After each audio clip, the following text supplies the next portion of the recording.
Für dieses Bemaltutorial habe ich mir einen 17 Jahre alten Bausatz von Warhammer Fantasy Battles bzw. The Old World geschnappt. Aber keine Sorge, ihr müsst keine jahrelange Bemalerfahrung mitbringen, denn die arkanen Ruinen werden im Grunde genommen nur betupft und trocken gebürstet. Und damit moin moin und herzlich willkommen zum TWS. In diesen Tagen werden für Warhammer The Old World einige ältere Geländebausätze neu aufgelegt. Ich hatte diese arkanen Ruinen tatsächlich noch von früher und rund zweimal auf meinem Stapel der Möglichkeiten. Höchste Zeit also, dass sie endlich Farbe bekommen. Doch zunächst zum Bausatz selbst. Wie um 2007 herum üblich, war das Games Workshop Gelände noch nicht über und über mit Details versehen. Im Gegenteil, manche Flächen waren sogar absolut glatt, die Passgenauigkeit noch nicht auf dem aktuellen Niveau und manche Klebestellen leider deutlich sichtbar. Wer sich also nun diesen Bausatz kauft, sollte am besten etwas Vorarbeit investieren. Spart zunächst nicht mit dem Plastikkleber, indem ihr ihn sogar noch extra auf die auffälligen Nähte gebt. Denn Plastikkleber weicht den Kunststoff auf und lässt ihn danach wieder hart werden. So entsteht quasi eine Schweißnaht, die sich nach dem Aushärten ganz normal abkratzen und glatt schleifen lässt. Links seht ihr eine Säule vor dem Glätten, rechts eine Säule nach dem Schleifen. Dafür kann ich solche Nagelfallen aus dem Beauty-Bedarf übrigens nur empfehlen. Nach dieser Vorarbeit und dem Abwaschen der Staubreste geht's dann auch schon ans Grundieren. Ich nehme dafür ein Hellgrau, aber ein Weiß geht auch. Sucht euch für die restliche Bemalung dann einen mittleren Braunton, etwa 3 unterschiedlich helle Grautöne und ein schmutziges Weiß zusammen. Los geht's mit dem Braun, das zunächst mehr als üblich mit Wasser verdünnt werden muss.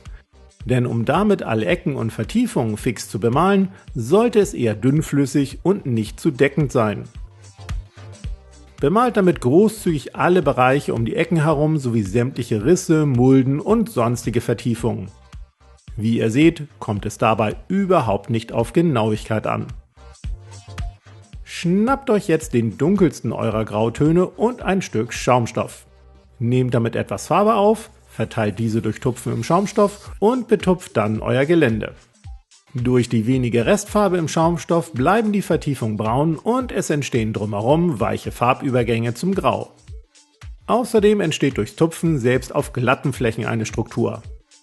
Und sollte hier und da noch die Grundierung durchblitzen, korrigiert dies entweder mit diesem oder dem nächsthelleren Grau. Mit diesem zweiten Grauton wird das Modell insgesamt deutlich vorsichtiger betupft. Schließlich geht's nun schon um erste Highlights.